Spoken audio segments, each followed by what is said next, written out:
پتہ ہے اللہ کو راضی کرنے کا سب سے آسان طریقہ کیا ہے؟ نماز۔ نماز تمہارے اور اللہ کے درمیان موجود ہر فاصلہ ختم کر دیتی ہے، اور اللہ کو اپنے بندے کی سب سے پیاری بات یہی لگتی ہے جب اس کا بندہ اس کے پسندیدہ انداز سے اسے مناتا ہے۔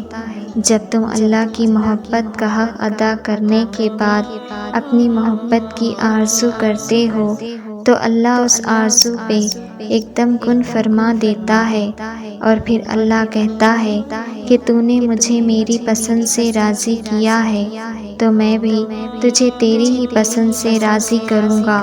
کائنات میں کوئی بھی عمل اور کوئی بھی عبادت ایسی نہیں جو نماز کی طرح اللہ کو فوراً تم سے راضی کر سکے۔ اللہ کے نزدیک نماز سے زیادہ محبوب کوئی عمل نہیں، اور جو اس کے محبوب کو اپنا محبوب بنا لیتے ہیں اللہ اس سے بے حد محبت کرنے لگتا ہے۔ جو سجدوں میں سستی نہیں کرتے پھر اللہ بھی ان کی دعاؤں کی قبولیت میں تاخیر نہیں ہونے دیتا۔ یاد رکھو، نماز آزمائش میں اللہ کی تمہارے لیے سب سے بڑی پناہ گاہ ہے، اور جو اس کی پناہ میں ہوتے ہیں ان کا بڑے سے بڑا طوفان بھی کچھ نہیں بگاڑ سکتا۔ اللہ ہمیشہ ان کی حفاظت کرتا ہے۔ نماز تو تمہیں تمہارے رب کے درمیان ایک گفتگو ہے جس کا آدھا حصہ اللہ کو اس کی حمد سنا کر کرنا ہے، اور آدھا حصہ اپنے دعاؤں کو اس کی بارگاہ میں رکھ دینا ہے۔ تو بتاؤ، نماز سے بھی پیاری اور پرسکون کوئی عبادت ہو سکتی ہے؟ کیا سجدوں سے بہتر کوئی پناہ گاہ ہو سکتی ہے؟ قرآن کہتا ہے، نماز اور صبر سے مدد مانگو۔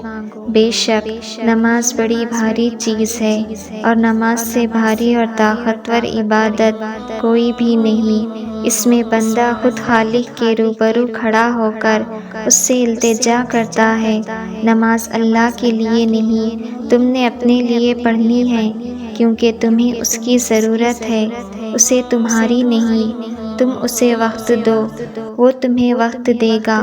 تم اسے بوجھ نہ سمجھو، وہ تمہارے کاندھوں کا بوجھ ہلکا کر دے گا۔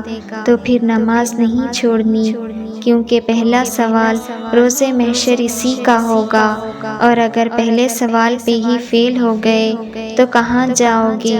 تحفہ اور محبت سمجھ کر پڑھو گے تو خدا کی قسم نماز تمہیں کبھی مشکل ہی نہیں لگے گی۔ ایک دفعہ پڑھو گے، دوسرے دفعہ پڑھے بغیر دل تڑپے گا۔ ایک دفعہ کوشش کرو گے، دوسری دفعہ اللہ خود تمہیں بلا لے گا۔